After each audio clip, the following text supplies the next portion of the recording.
అందరికీ నమస్కారం. ఏపీలోని గవర్నమెంట్ స్కూల్స్‌కి సంబంధించి ఒక ముఖ్యమైన అప్డేట్ అయితే వచ్చింది. నూతన జాతీయ విద్యా విధానానికి సంబంధించి 4 సంవత్సరాలు పూర్తయిన సందర్భంగా శిక్షా సప్తాహ పేరిట జూలై 22 నుంచి జూలై 28 వరకు ఇక్కడ షెడ్యూల్ ఇవ్వడం జరిగింది.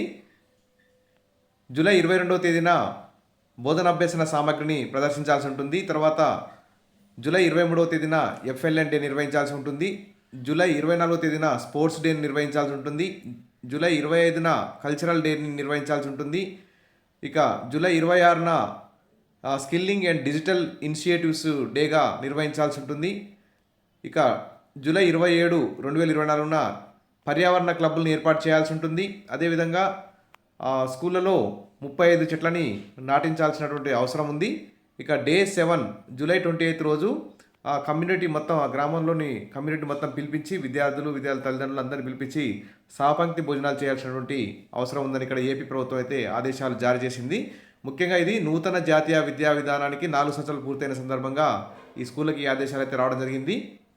ఇక్కడ చూస్తే స్కూళ్లకు ప్రభుత్వం ఆదేశాలు. ఈ నెల 22 నుంచి 28 వరకు అన్ని స్కూళ్లలో శిక్షా సప్తాహ్ నిర్వహించాలని విద్యాశాఖ ఆదేశించింది. ఇందులో విద్యార్థులు, టీచర్లు, తల్లులను భాగస్వామ్యం చేయాలంది. జాతీయ విద్యా విధానం సంస్కరణలు తెలియజేయడమే దీని ఉద్దేశం అంది.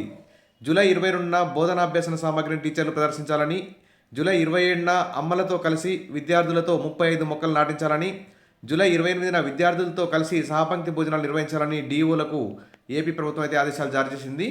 దీనికి సంబంధించి అందరూ కూడా ఈ గైడ్లైన్స్ ఫాలో అయ్యి విజయవంతం చేయాలని చెప్పి ఉన్నతాధికారుల చేత ఆదేశాలు రావడం జరిగింది. విషయాలు ఈ సందర్భంగా విజిట్స్ కూడా ఉండే అవకాశం ఉంది కాబట్టి అందరూ జాగ్రత్తగా నిర్వహించుకోవాలని ఈ వీడియో చేస్తున్నాను. విషయాలు బెస్ట్. మరిన్ని అప్డేట్స్ కోసం మన ఛానల్ని సబ్స్క్రైబ్ చేసుకోండి.